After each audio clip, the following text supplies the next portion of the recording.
Estimados, bienvenidos a la ayudantía de oferta y demanda.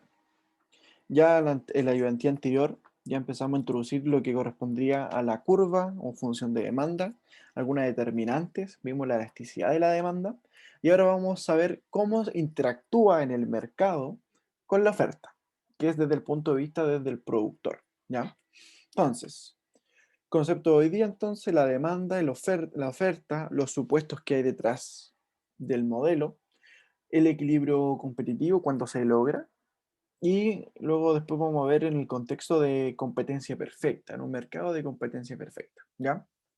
Entonces, veamos con respecto a la demanda. Decíamos que la demanda es una cantidad, nos indica la cantidad de bienes o servicios que un consumidor está dispuesto a consumir o demandar en el mercado a un determinado precio, ¿ya? Ahí tenemos la forma matemática, como podemos apreciar acá, la forma matemática que es la cantidad en función del precio, pero también tenemos la función inversa de la demanda, que lo que nos va a entregar la interpretación es la disposición a pagar por la cantidad Q consumida, ¿ya? Entonces, esto es más o menos la interpretación, la definición básica de demanda, la estructura básica en términos matemáticos y cuál es su interpretación de la función inversa de la demanda. Ahora, la oferta. La oferta va a ser ahora la cantidad de bienes y o servicios que los productores están dispuestos a vender u ofrecer a los distintos niveles de precio del mercado, ¿ya? Esta forma podemos apreciar la función de oferta que depende del precio, y acá la ley de oferta nos está indicando, por el signo, que a mayor precio de mercado, mayor es la cantidad que está dispuesta a ofrecer, ¿ya? Totalmente contrario a la ley de la demanda, en la cual decíamos que a mayor precio, menor es la cantidad demandada. Y se puede apreciar que la función inversa de la oferta puede ser interpretada como el costo marginal en función de la cantidad, ¿ya? Y en algunos contextos de política ambiental, este costo marginal puede ser reemplazado por el daño marginal, ¿ya? Entonces, como por ejemplo lo estudian algunos autores que hablan del daño marginal como la oferta. Sin embargo, en el mercado de licencias, por ejemplo, la oferta sería representada como la cantidad de licencias por contaminar que se ofrecen, ¿ya? Eso es de manera general. Ahora, utilizando demanda y oferta, nos vamos introduciendo a lo que es el modelo de competencia perfecta, ¿ya? El modelo de competencia perfecta tiene algunos supuestos y algunas características. De partida, dentro de los supuestos que tiene, es el individualismo, ya que sabemos que la demanda se relaciona con el consumidor y que la oferta se relaciona con el productor. Entonces, el individualismo habla de que persiguen fines individualistas tanto el consumidor como el productor. Es decir, estrategia maximizadora. Los productores buscan maximizar beneficios, mientras que los consumidores buscan maximizar la utilidad. También hablamos de conducta egoísta, porque ellos quieren maximizar su utilidad individual, no la social, la global, ¿ya? Y además hablamos de comportamiento racional. Tanto consumidores como productores siempre van a preferir productos o bienes que le generan mayor satisfacción desde el punto de vista del consumidor y a los productores mayor venta de productos en términos económicos, ¿ya? Entonces hay un comportamiento racional en términos de preferencias y gustos, ¿ya? Eso es lo primero. Eso es lo primero que hay que entender de los supuestos que tiene competencia perfecta. Sin embargo, también tenemos algunas características del mercado que van a ser nombradas a continuación. Por ejemplo, tenemos que tanto productores como consumidores son tomadores de precio, concepto esencial de competencia perfecta. Si nosotros lo vemos desde el punto de vista del punto de vista del mercado de licencias, ¿ya? Desde el punto de vista de mercado de licencias, recordar que, por ejemplo, el mercado de la EUTS, ¿ya? Que busca regular las emisiones de dióxido de carbono mediante entrega de licencias. Es decir, las empresas compran licencias para contaminar y el gobierno, la autoridad, el régimen de comercio de la Unión Europea le ofrece licencias, un tope. Eso es lo primero. Bueno, entonces, los tomadores de precios significa que no pueden incidir en el precio de mercado, ¿ya?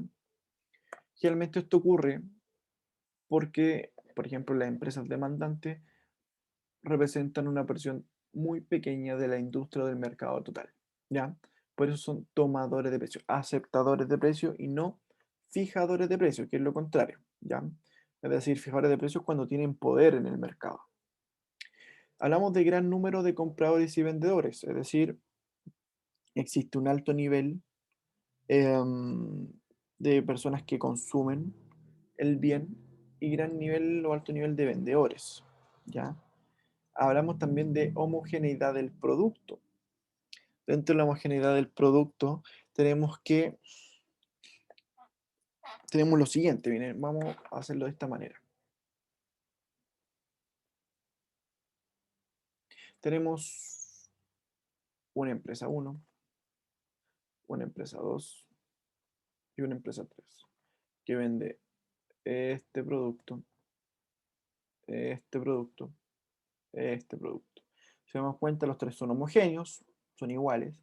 Entonces, esta es la empresa y es un consumidor uno.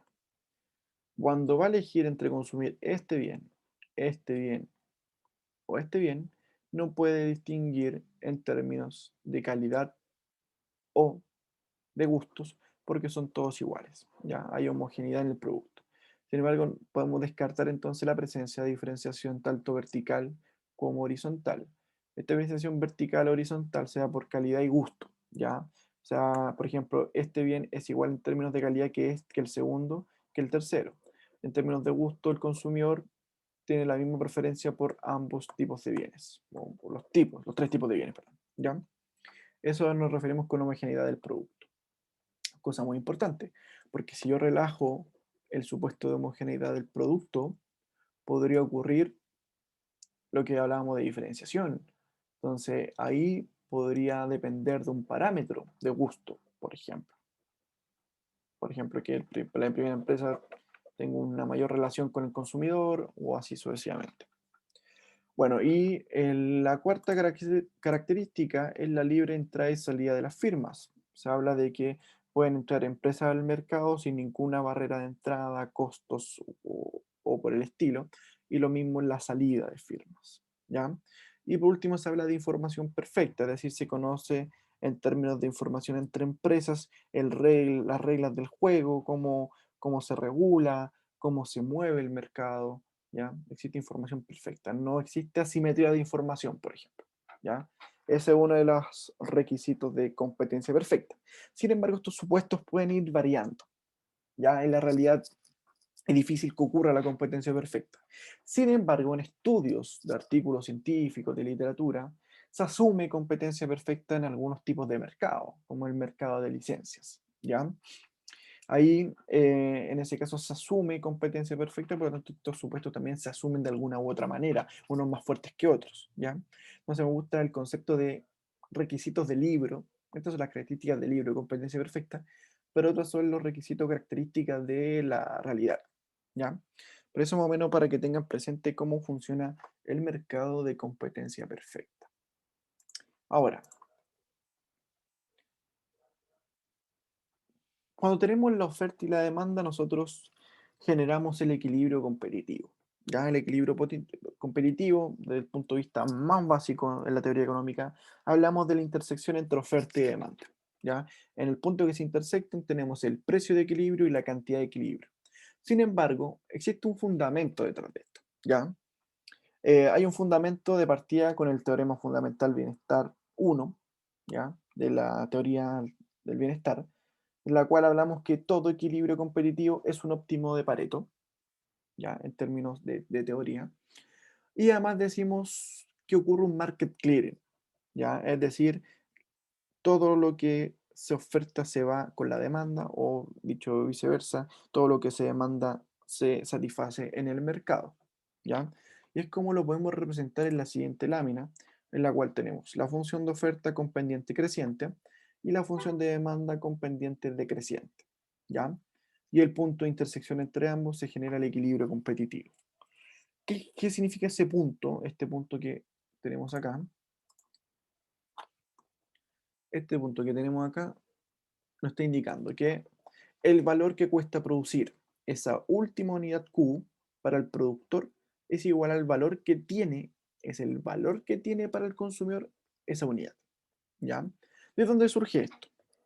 Analicemos un punto cualquiera. Veamos, siempre se está cobrando P', o sea, P asterisco. Supongamos que para este nivel de consumo,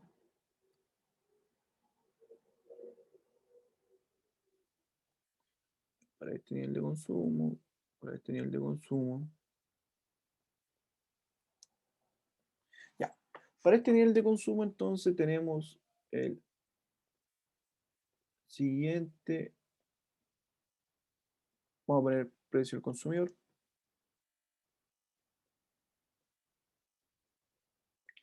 precio del productor. Ya. Esto, a este nivel de cantidad consumida, el consumidor tiene esta disposición a pagar. Precio elevado a C. Esta es disposición a pagar. Este es el nivel de disposición a pagar por el consumidor. Sin embargo, este es el precio que le cuesta al productor producir. Entonces, este va a ser costo marginal. Se dan cuenta, lo que está dispuesto a pagar el consumidor, este es el precio que le cobran, esto sería el excedente del consumidor. Es decir, lo que se está ahorrando. Esto es lo que está dispuesto a pagar, esto es lo que le cobran. La diferencia es el excedente o el ahorro que la utilidad económica a ese nivel de cantidad y de precio. Sin embargo, el productor, este es el precio que le cuesta producir esa unidad del bien y esto es el precio que lo está vendiendo. Por lo tanto, esto se llama excedente del productor. Efectivamente es la utilidad o el beneficio del productor. ¿Ya? Entonces, cada vez que nosotros nos vamos acercando, esta diferencia se va achicando hasta el punto en el que la disposición a pagar por el consumidor es igual al costo marginal del productor. Lo que le cuesta producir al productor es igual a lo que lo valora el consumidor. Y en ese punto se logra el equilibrio competitivo. ¿Ya? Espero que cuando... Espero que se haya entendido principalmente dónde surge el equilibrio competitivo, cómo va avanzando hasta llegar a la intersección entre oferta y demanda. ¿Ya? Eso es lo primero.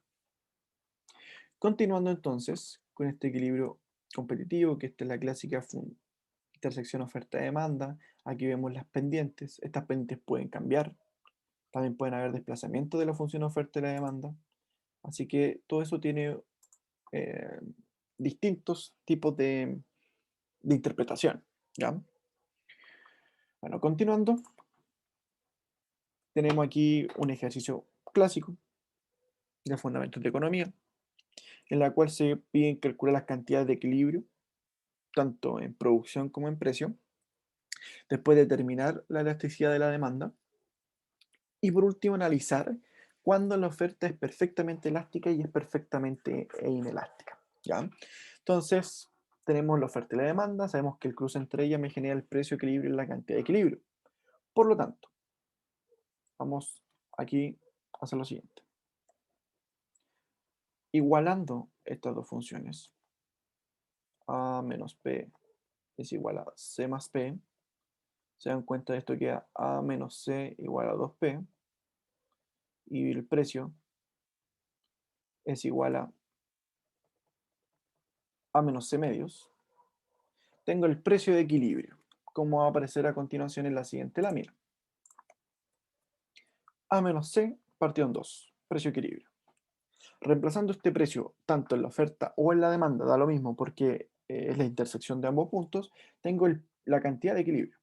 ¿Ya? Entonces, si sabíamos que la función, por ejemplo, de demanda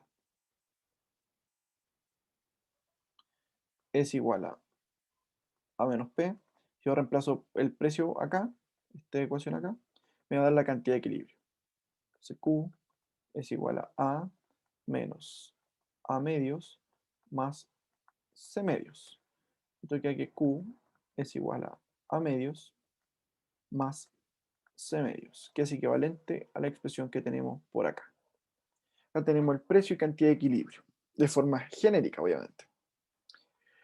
Dado que pueden haber más tipos de costos, pueden haber costo de transporte, costo por unitario de administración, costos fijos, hay distintos tipos de costos que se pueden ir incorporando. ¿Ya? Eso es la letra A. Luego la letra B nos piden calcular la elasticidad de la demanda, precio de la demanda. ¿Ya? Entonces, supongamos lo siguiente. Recordar, primero que todo, que la función, la elasticidad de la demanda, precio de la demanda, es derivar la función de demanda por el precio y la cantidad, ya en este caso de equilibrio. Recordar que la función de demanda era igual a A menos P. Si yo derivo la función de demanda con respecto a la variable estratégica P, me da menos 1. Sabemos que el precio de equilibrio era A menos C medios y la cantidad de equilibrio era A más C medios. Aplicando este término por precio partido en cantidad, me da la siguiente expresión. Menos A menos C partido en A más C. Recordar que para elasticidad precio de la demanda hay que aplicar valor absoluto, dado que el signo lo que me indica es solamente la relación inversa entre precio y cantidad. ¿Ya? Por lo tanto, nos quedaría de esta manera. A menos C partido en A más C. Entonces aquí lo que podemos concluir, por ejemplo, que para una A mayor a C, si A es mayor a C, siempre esto va a ser menor que 1. Por lo tanto, podríamos decir que cuando A mayor a C, que es lo común, es decir, que el tamaño de mercado sea mayor que un costo unitario, es decir, la función de demanda es inelástica. ¿Qué quiere decir? Que, por ejemplo, si aumentan los precios del bien que estamos analizando en cuestión, estaríamos diciendo que su cantidad consumida disminuye en una menor proporción. Es un poquito insensible al aumento o al bajar los precios, ¿ya? En general. Eso es, podemos trabajar después qué intervalo es elástico y qué intervalo es unitario. Podríamos decir que cuando la elasticidad es unitaria, estamos hablando del gasto máximo, ¿ya? Y así sucesivamente. Pero eso es en términos generales. Y ahora último dice analizar cuando la oferta es perfectamente elástica y cuando es perfectamente inelástica, ¿ya? Bueno, acá presentamos cuando la oferta es perfectamente elástica, es decir, perfectamente horizontal, ¿ya? ¿Qué nos quiere decir cuando es perfectamente horizontal? Es decir, que estamos fijando un precio, ¿ya? En este caso, si yo apreciara una variación de precio, claramente se vería afectado lo que es la cantidad de equilibrio que se transa en el mercado, ¿ya? Entonces, en este caso, la oferta, lo que hace el incentivo morboso al generar una oferta perfectamente elástica, es que los consumidores consuman más, dado que a un mismo precio podría generarse una mayor cantidad consumida en el mercado. Entonces, el incentivo acá de los consumidores es aumentar su cantidad consumida, dado que la oferta se fija a un precio. ¿Ya? Este tipo de ofertas, cuando decimos de perfectamente elásticas, nos está indicando que ante una pequeña variación del precio, su cantidad va a ser muy afectada, su cantidad ofertada. Por ejemplo, si el precio del mercado del bien baja, la cantidad ofertada va a disminuir drásticamente. ¿Ya? Eso es lo que nos quiere decir. Incluso esto para verlo más eh, con el ejemplo, más ejemplificador, podríamos ponerle una pequeña pendiente que tienda hacia lo horizontal para ver el efecto en general, ¿ya? Fíjense, si yo voy a borrar los dibujos y genero que esta, vamos a poner acá una recta que sea tendiendo a lo perfectamente elástico, una o menos algo así, ¿ya? Aquí podríamos ver una cosa, miren, fíjense. El precio está acá. Si el precio sube un poquito,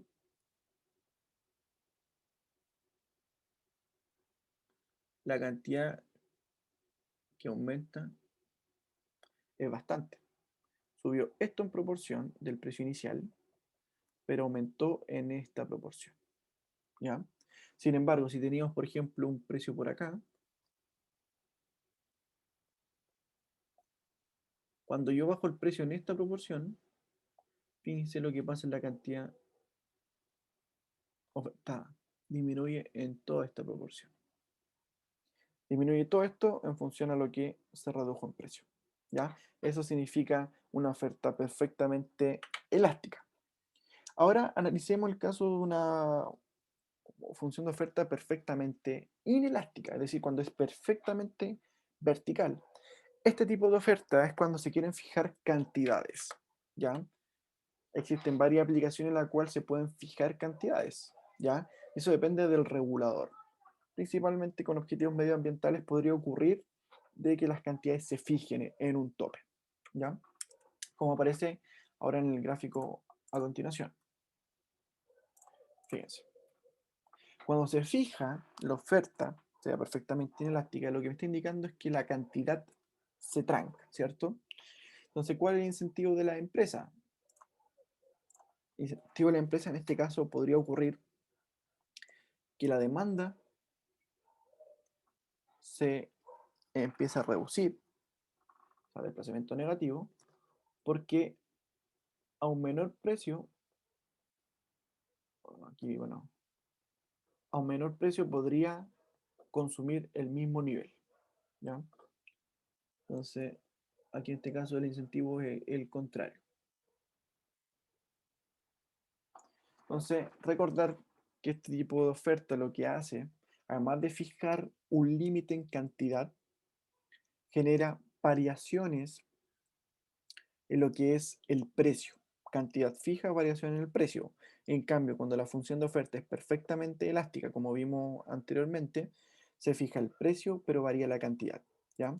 Así que hay que estudiar en el contexto en el cual se puede aplicar el mercado de competencia perfecta, si es que se asume, ya analizamos todas sus componentes, sus características, cuáles se cumplen más unas que otras, pero es interesante ver también la oferta, cómo va a ser la oferta del mercado, si es que lo vamos a estudiar desde el punto de vista de políticas de regulación ambiental. Así que espero que se haya entendido y nos estamos viendo entonces en una próxima ayudantía.